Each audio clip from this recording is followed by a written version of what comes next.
I still remember the chill of that morning, the way the winter air clung to my coat as I climbed the stone steps to Mark's office building. I carried 2 paper cups of coffee in my hands, a small surprise I thought might break through the growing silence in our marriage. We hadn't been talking much lately. Too many late nights, too many excuses about deadlines and conference calls. I told myself it was just stress. That morning, I still believed that. The lobby was quiet except for the echo of my heels on the marble floor. I smiled at the receptionist who gave me a quick nod, her eyes darting away as if she knew something I didn't. My stomach tightened, but I brushed it off. Mark had been working on a big project. Maybe that's why everyone seemed tense. I walked down the hall toward his office, humming softly, rehearsing the playful line I'd say when he saw me with coffee in hand. But when I reached his door, it was already slightly open, and then I froze. Through the gap, I saw Mark. He wasn't at his desk, wasn't on the phone, wasn't looking at spreadsheets. He was holding Claire, his young colleague, the one who always smiled too much at office parties, close against him. Their lips met like they had done it 100 times before. For a moment, I couldn't breathe. My hands trembled, the coffee cups shaking so hard I nearly spilled them on the floor. I wanted to scream, to storm in and demand an explanation, but my body wouldn't move. I stood there, my heart pounding in my ears, my mind screaming one thing: this can't be real. And then I heard her voice, soft but sharp enough to cut through me. I'm tired of hiding, Mark. I'm tired of being the secret. Mark kissed her again, murmuring something I couldn't hear. That was enough. My legs finally moved, carrying me backward, away from the door, away from what I had just seen. I stumbled into the hallway, leaving the coffee cups on the nearest table, hands trembling like they didn't belong to me. Outside, the air was colder than before, biting into my skin as if punishing me for believing in him. I walked fast, then ran, tears blurring my vision. By the time I reached my car, my face was wet and my chest ached like someone had torn it open. That evening, Mark came home, casual as ever, loosening his tie like it was any other day. I stood in the kitchen, waiting numb. He looked at me, confused by my silence. "Lauren, what's wrong?" I stared at him, my voice shaking. "I saw you, Mark. At your office with Claire." His face froze, then hardened. No apology, no guilt, just cold irritation. "I deserve to be happy," he said flatly, as if that excused everything. "We've been stuck for years, Lauren. Maybe it's time we both moved on." Something inside me snapped. I grabbed my suitcase from the closet, half-packed from a weekend trip I never took, and began stuffing clothes into it. Mark didn't stop me. He didn't say a single word as I walked out into the rain, my suitcase bumping against the wet pavement. I drove aimlessly, headlights cutting through sheets of water, until instinct took me to Chloe Hart's coffee shop. She was more than my best friend. She was my safe place. The bell above the door jingled as I stepped inside, soaked and shaking. Chloe's eyes widened. "Lauren? What happened?" I couldn't answer. "Not yet." She wrapped her arms around me and whispered, "You don't have to say it." "I know." I sat there for hours, drinking warm tea, staring at nothing. When Chloe finally spoke again, her voice was firm but kind. "You need to get away, just for a little while. Clear your head. I have a ticket, a getaway you can use. No arguments." I nodded because I had nothing left to fight with. I thought leaving would be temporary, just long enough to forget the look on Mark's face, but I had no idea that one decision, that one trip, would change everything forever. People always said I was lucky. I had a steady job at the local bank in Burlington, a cozy little house near Lake Champlain, and a husband who, at least from the outside, seemed dependable. Mark and I had been married for 5 years. 5 years of dinner dates that slowly became takeout in front of separate screens. 5 years of planning for a family that never happened. I wanted children more than anything. A little boy who had Mark's serious eyes, or a little girl who inherited my laugh. We tried, But month after month, the test stayed negative. I told myself it wasn't the end of the world, that our time would come. Mark was different, though. He'd shrug off every disappointment, burying himself deeper into work. "We'll figure it out later," he said, always later. When we first bought the house, we painted the smallest bedroom a pale yellow, just in case, I said. Over the years, the crib I once browsed online stayed a saved item in my cart, never ordered. The yellow room turned into a storage space, stacked with Mark's old computer parts and half-finished projects.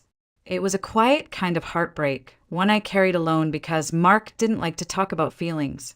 I blamed myself for the growing distance. Maybe I wasn't exciting enough. Maybe I worked too many hours. I started cooking elaborate dinners, leaving little notes on the fridge, trying to make him smile again. He'd thank me, but his eyes were elsewhere, always elsewhere. Still, I believed we were okay. We had routines: Sunday pancakes, walks along Church Street when the leaves turned orange in fall, quiet nights by the fireplace. People on the outside would have said we looked happy, and sometimes I thought so too. That morning, when I carried coffee to his office, I wasn't thinking about betrayal. I was thinking about us, about how maybe something small could fix whatever had cracked between us. I told myself we just needed a spark. But when I saw him with Claire, that tiny spark blew out like a candle in the wind. All those little moments we'd built over 5 years didn't just fade, they shattered. And in their place was a silence I couldn't explain, an emptiness I couldn't fill. That's the thing about heartbreak. It doesn't always come with warning signs. Sometimes it's just one moment, one image burned into your mind, and you know nothing will ever be the same. That night at Chloe's cafe, with rain dripping from my hair and hands trembling around a cup of tea, I thought about all of it: the house, the yellow room, the dreams we never had a chance to hold. I thought about how quickly life can change, and how I had no idea it was about to change even more. Chloe's cafe had always been my safe place. That night, with my suitcase by my feet and my heart shattered into pieces, it felt like a lifeboat in the middle of a storm. She didn't ask many questions. She just sat with me, holding my hand until the tears slowed. When she finally spoke, her voice carried that steady kindness I had always counted on. "You need to get out of here, Lauren. Just for a while. Somewhere quiet, somewhere new." I shook my head. "I can't. I have work, my mom. Your mom is safe with her neighbor checking in every day. And your work will survive without you for 1 week. You can't keep breathing in the same air as him right now. It's toxic." She reached into her bag and slid an envelope across the table. "A weekend getaway voucher. Maine Coast. I was saving it, but you need it more than I do. Don't argue." I stared at her. "You're serious?" "Dead serious." She smiled, squeezing my hand. "You need space to think, and maybe to remember who you are without him." The next morning, I packed the bare minimum: jeans, a few shirts, toiletries. I booked a bus because the idea of driving felt overwhelming. Everything inside me felt heavy, like even simple decisions hurt. But I told myself Chloe was right. I needed to breathe. The bus was half full when I boarded. I sat by the window, watching Burlington fade behind me as winter, trees, blurred past. For the first time since the night I left Mark, I felt a fragile sort of relief. He couldn't reach me here. The house, the yellow room, even the memory of Claire's lipstick on his collar. Those things were behind me, at least for a while. An hour into the trip, snow began to fall. At first, it was light, soft flakes drifting against the window, but soon it thickened, turning the road white. The bus slowed as the driver announced through the intercom, "Folks, it might get a little rough through the mountain pass. Sit tight." I tightened my seatbelt and tried to relax, but my chest felt tight. Outside, the world had vanished into swirling white. Every curve of the road felt sharper than it should, every bump heavier. I told myself it was fine, that buses traveled this route every day, but then I saw the driver's knuckles whiten around the steering wheel. We rounded a bend, and everything happened at once. The tires lost grip, the bus swerved hard to the right, and someone screamed. I grabbed the seat in front of me as the bus tilted, a sickening lurch pulling me sideways. Metal groaned, glass shattered, and we were sliding down a slope I couldn't see through the snow. My head slammed against the window. Pain exploded behind my eyes, and I tasted blood in my mouth. Someone shouted something, maybe a prayer, maybe a name, but it was drowned out by the roar of twisting metal and the shattering impact as we hit something solid. Then silence. When I opened my eyes, everything was sideways. The aisle was the ceiling was the floor, and people were groaning, crying, calling out. My seatbelt dug into my shoulder as I tried to move. My hands shook as I fumbled for the clasp.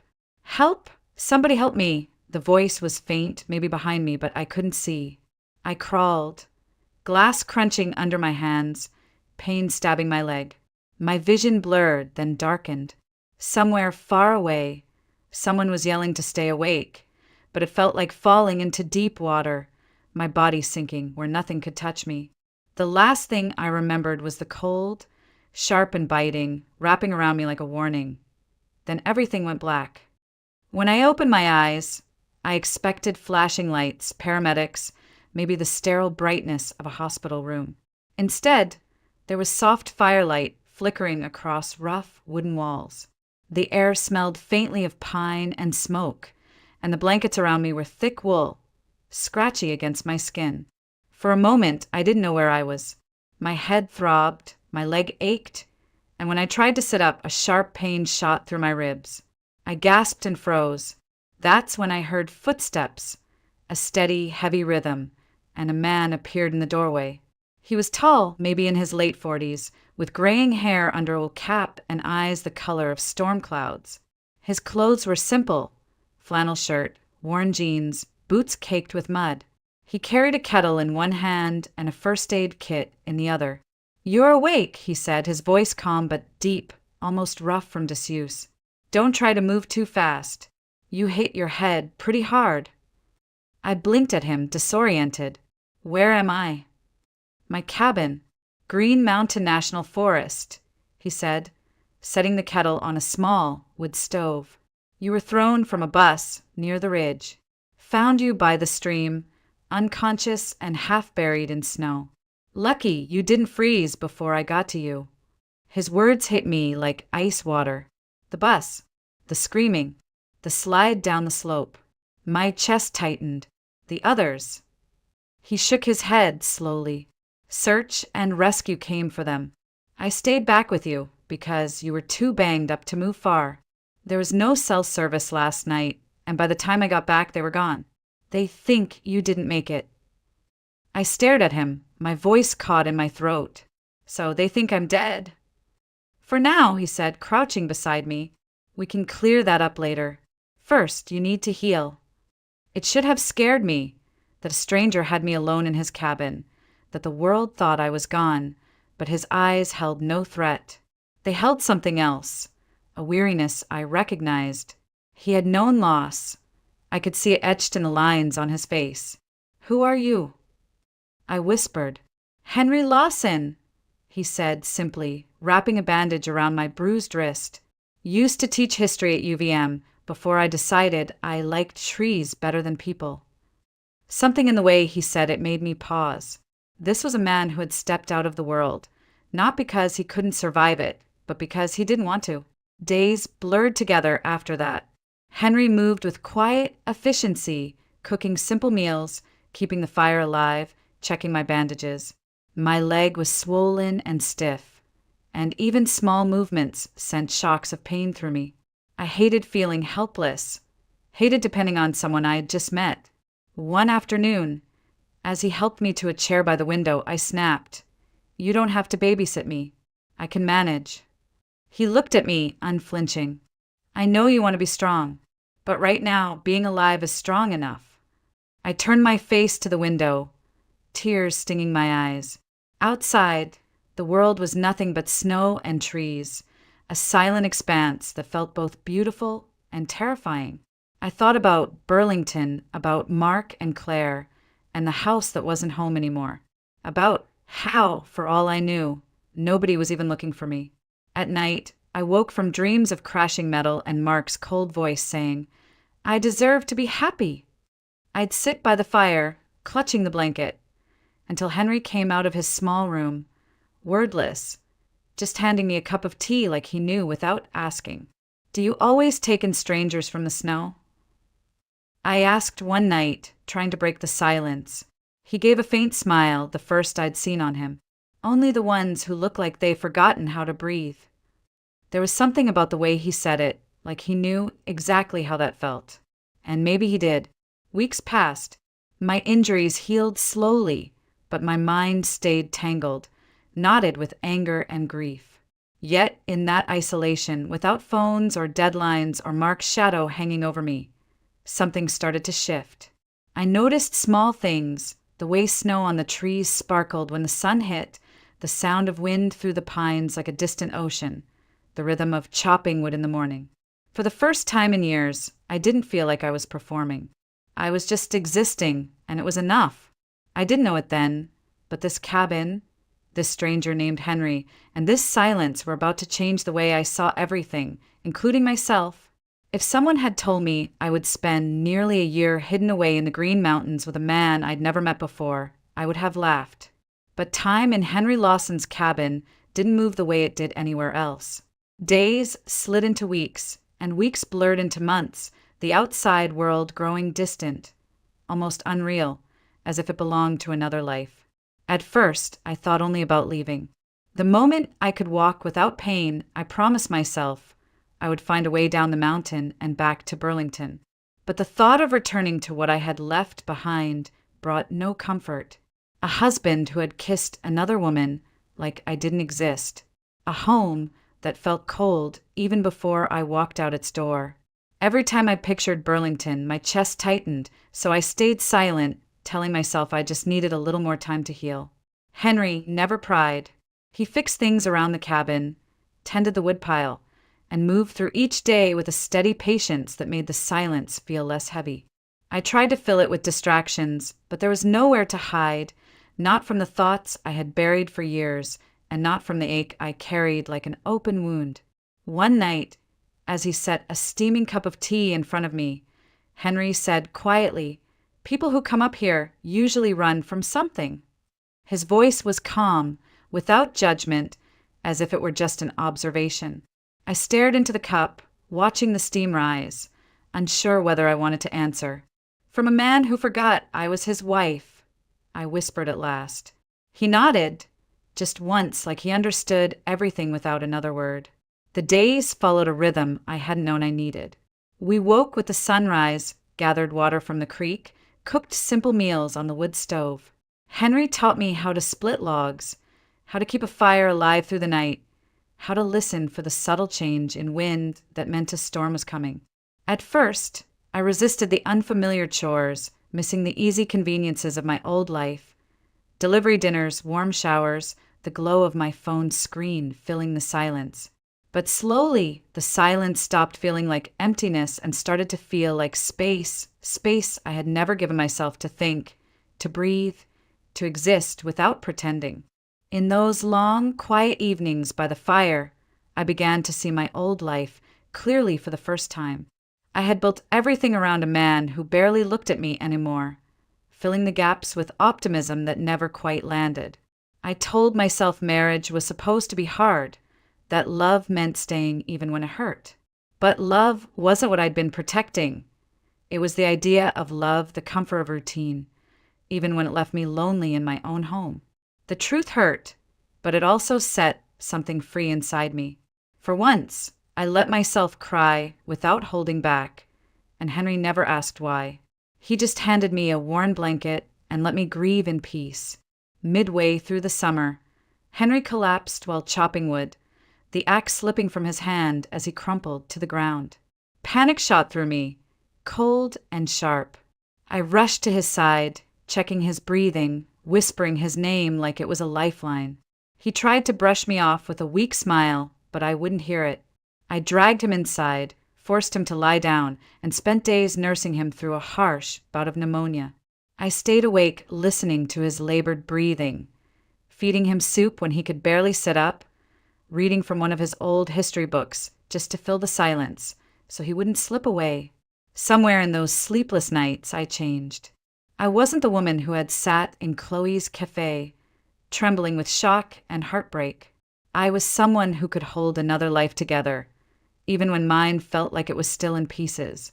When Henry finally recovered, sitting up on his own and teasing me for being so bossy, he looked at me differently, not with gratitude alone, but with a quiet pride. "You don't belong here, Lauren," he said softly one evening as we watched the first orange leaves fall. "This place, it's for ghosts, and you're not one anymore." I wanted to argue, to say I still didn't know who I was or where I belonged. But deep down I knew he was right. The mountains had held me like a cocoon. But cocoons aren't meant to last forever. By autumn, I was strong again, walking easily, splitting wood myself, carrying water without spilling it all over my boots. More importantly, I could think of Mark without my stomach twisting into knots. I no longer wanted revenge, not in the way I once imagined. I wanted freedom, freedom from his betrayal, freedom from the hollow version of myself I had been. One crisp morning, Henry handed me a small, weathered journal. "You're heading back soon," he said. "Write down what you've learned here. Don't forget how it feels to start over." That night, I filled its pages with everything: my grief, my anger, the strange comfort of silence, and the way kindness could come from a stranger in a cabin. When I closed it, I knew it was time. Henry didn't try to stop me. He stood by the doorway as I packed, nodding once when I thanked him, his voice quiet but firm. "Go live your life, Lauren. The world's still out there, waiting for you." The morning I left, the forest was washed in gold. I hiked down the narrow trail, each step heavy and light all at once. My chest felt hollow, but not in the way it had months ago. It felt open, ready for something new. I looked back once, catching sight of Henry's figure in the doorway, hand raised in silent farewell. Then I turned and kept walking, toward a life I didn't yet know, but one I was finally ready to face. The road back to Burlington felt unreal, like traveling into someone else's memory. For months, the world had been nothing but trees, firelight, and Henry's quiet voice telling me which herbs were safe to drink as tea and which ones would make me sick. Now, pavement stretched ahead, lined with gas stations and billboards, the hum of traffic replacing the wind through pines. I stopped at Chloe's cafe first. The moment she saw me step through the door, her eyes widened and her hand flew to her mouth. "Lauren? Oh my God, you're alive!" She rushed around the counter and pulled me into a hug so tight I could barely breathe. The news said there were no survivors. They held a memorial, Lauren, for you. Her words hit harder than I expected. People thought I had died. My mother thought I had died. And no one had tried to find me beyond that first search. I was a ghost returning to a life that had already mourned me. "Where's my mom?" I asked, suddenly uneasy. Chloe's expression shifted, a shadow passing over her face. "That's complicated. She's not at the house." "What do you mean she's not at the house?" "She's at a facility. Mark said she needed more care than he could give after your accident. Something about signing over the house to afford it." A cold chill ran through me. "Signing over what?" Chloe hesitated, then pulled out her phone and showed me a picture she'd taken weeks earlier. Strangers walking up my front steps, carrying furniture. My mother's furniture. My furniture. The world tilted. I gripped the counter, trying to stay upright. "Where is she?" I whispered. Chloe gave me the address, and within an hour I was standing outside a building that looked more like a warehouse than a care facility. The smell of bleach hit me before I even walked inside. My mother was in a small, sterile room, her body thin, her eyes dull, like she hadn't seen sunlight in weeks. When she looked up and saw me, she blinked, confused at first, then burst into tears. "I thought you were dead," she whispered, clutching my hands. "Mark said you were gone, that there was nothing left for him here. He said this was best for me. I held her and felt something deep in me harden. Mark hadn't just betrayed me. He had exploited my supposed death to strip us of everything. He'd sold the house I grew up in, the one place that still felt safe, and abandoned my mother in a place that felt like a waiting room for death. The nurse came in, startled to see me. We didn't know you were alive," she stammered. "Your husband said." "He's not my husband," I cut in sharply. "Not anymore." That night, I signed the discharge papers and brought my mother to Chloe's place temporarily. As I helped her settle into bed, she whispered, "Why would he do this, Lauren?" Her voice cracked like a child's. "Because he thought he could," I said, brushing her hair back gently. "But he won't get away with it." I didn't sleep. I sat at Chloe's kitchen table with my journal open, Henry's voice echoing in my mind. "Write down what you've learned before you forget what it feels like to start over." But this wasn't about starting over. It was about reclaiming what never should have been taken. The next morning, I met Andrew Carter, a lawyer Chloe recommended. He was younger than I expected, with sharp eyes that took in every detail but softened when he spoke. After I told him everything, Mark's affair, the fake story about my death, the property transfer, Andrew leaned back in his chair and said, "We'll get it back. It won't be easy, but he's left a trail a mile wide." For the first time since leaving the cabin, I felt something new stirring in me, not rage, but resolve. I had learned how to chop wood, how to survive on almost nothing, how to care for another person when their life was in my hands. I could handle a courtroom. I could face Mark. When I finally saw him again, it wasn't at home or in a cafe or anywhere familiar. It was across a table in Andrew's office during a mandatory mediation session. Mark looked shocked, pale even, like he'd seen a ghost, which in a way he had. "Lauren," he breathed, his voice unsteady. I stared back at him, my voice steady as stone. "You stole from me. You abandoned my mother. And you thought no one would ever hold you accountable. You were wrong." He opened his mouth, maybe to apologize, maybe to justify, but I didn't let him speak. For months, I had been silent in our marriage, holding back my pain and pretending everything was fine. "Not anymore. This ends now," I said. "All of it." And for the first time in years, I meant every word. Andrew Carter moved fast. Within days, he had filed suit to challenge the property transfer Mark had pushed through while I was presumed dead. "This is fraud," Andrew said bluntly as we sat in his office going over documents. "You were never declared legally dead, and even if you had been, he had no right to pressure your mother into signing over her home. We'll also push for damages." I listened, pen tapping nervously against my knee. "He's going to fight this, isn't he?" Andrew nodded. "Probably. Men like him don't admit wrongdoing, they double down. But don't worry, I'm good at peeling back masks." The first hearing was surreal.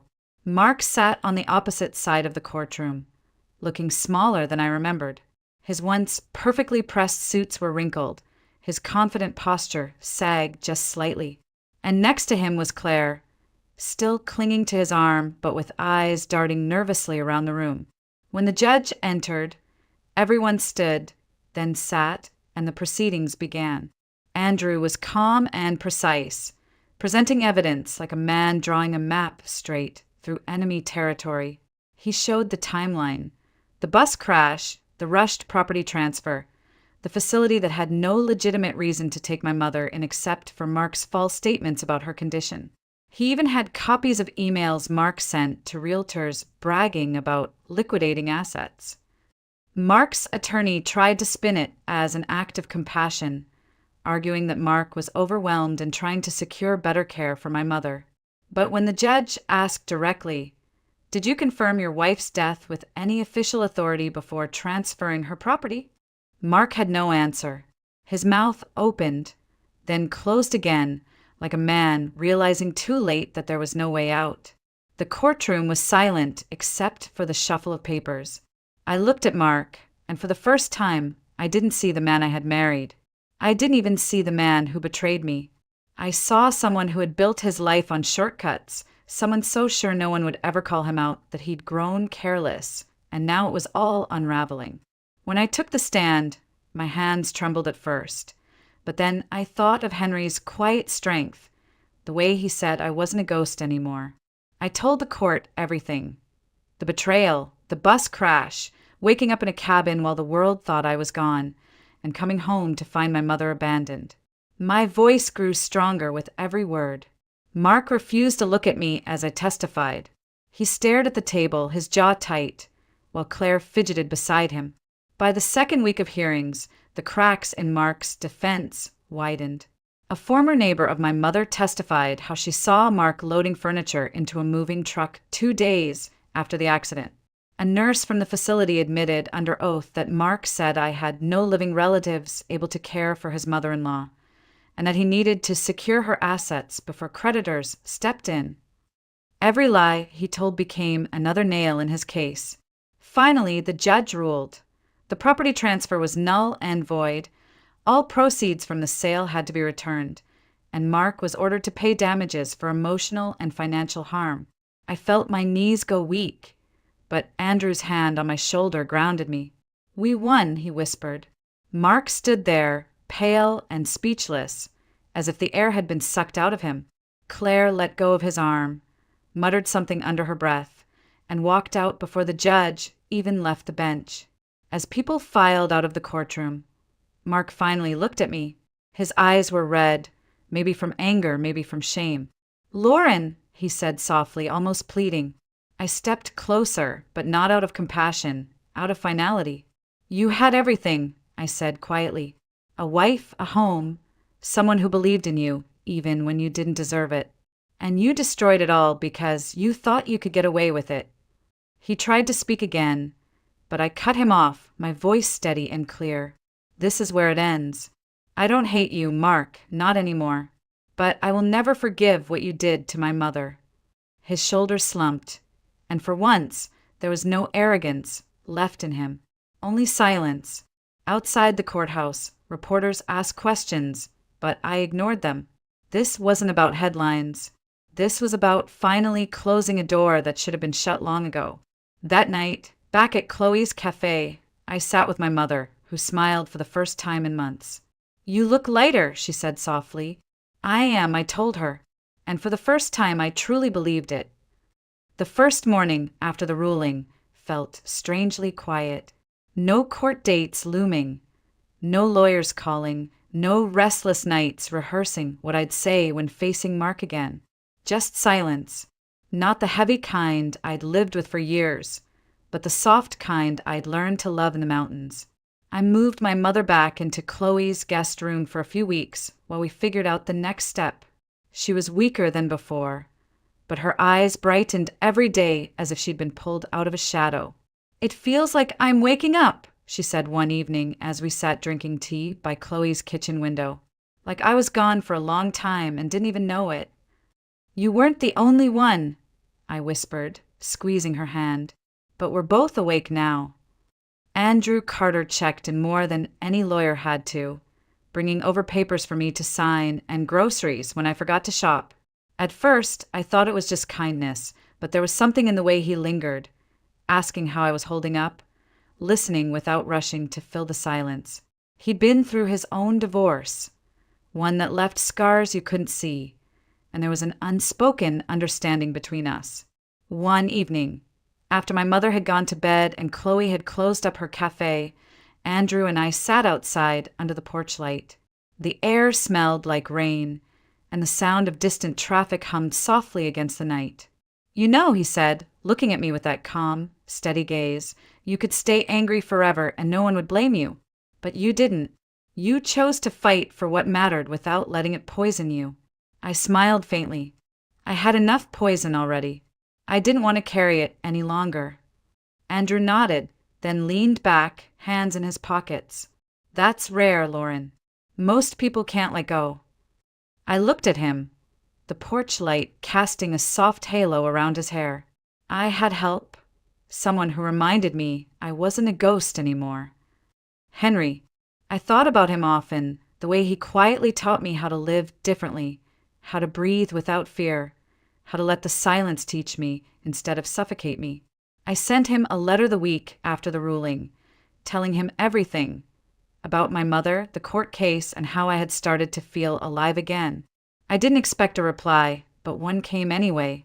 It was short and written in neat, careful script. Proud of you. Told you the world was still out there. Live it. I cried when I read it, but they were good tears, cleansing tears. Months passed, and life slowly took shape again. My mother's health improved once she returned to familiar surroundings, and we decided to buy back a small house near the lake, a place with enough sunlight for her plants and a spare room for me when I visited. She often said, "This feels like home again," and I knew she meant more than just the walls and roof. As for me, I went back to work at the bank, but something had changed. I no longer let every little stress eat at me. I set boundaries. I took walks on my lunch breaks. I stopped apologizing for existing. The yellow rune from my old house, that symbol of everything we hadn't built, was gone, and I didn't mourn it. I was building something new instead. Andrew and I grew closer, slowly without rush or expectation. It started with long conversations over coffee, then weekend walks along the waterfront, then dinners where laughter came easily. He wasn't trying to save me, and I wasn't trying to fill a void. We were simply two people who had known pain and had chosen, separately, to keep living anyway. The night he asked me to dinner at his place felt different, intentional. After a simple meal, we sat by the fireplace, and he handed me a small velvet box. "I know we've both been through enough to be careful," he said softly, "but I also know I don't want to imagine my life without you in it. Marry me, Lauren." Tears filled my eyes before I even opened the box. "Yes," I whispered, my voice trembling but sure. "Yes, I will." We had a small wedding in Chloe's garden that spring. My mother, radiant in soft blue, walked with me down the aisle while holding my arm for balance. Chloe cried. Andrew cried. Even the minister looked misty-eyed. And Henry, though he wasn't there, had sent a letter we read aloud. Love doesn't always come the way we expect, but when it does, it's worth every mile we had to walk alone to find it. "Wishing you joy, Henry Lawson." When the vows were said and the rings exchanged, Andrew kissed me under a sky so clear it felt like the mountains had followed me here, watching and approving. Months later, I sat by a window in our small new home, cradling my newborn son. He was warm and perfect, his tiny fingers curling around mine like he already knew I was his safe place. We named him Henry George Mitchell Carter in honor of the man who had saved me when I couldn't save myself. As sunlight poured through the window, I whispered to my sleeping son, "You're proof that life doesn't end when everything falls apart. It just begins again, different and sometimes even better." I often think back to the woman I was when I boarded that bus, scared, lost, clinging to a life that was already broken. I barely recognize her now. The mountains gave me quiet, Henry gave me perspective, and losing everything gave me the chance to choose differently. There's a journal I keep on my nightstand, its pages filled with memories of those days in the cabin. The cold mornings, the smell of pine, Henry's voice telling me the world was still out there. And when life feels too heavy again, I open it and remember, I'm not a ghost anymore. I'm alive. And this home, this family, this love, this is mine.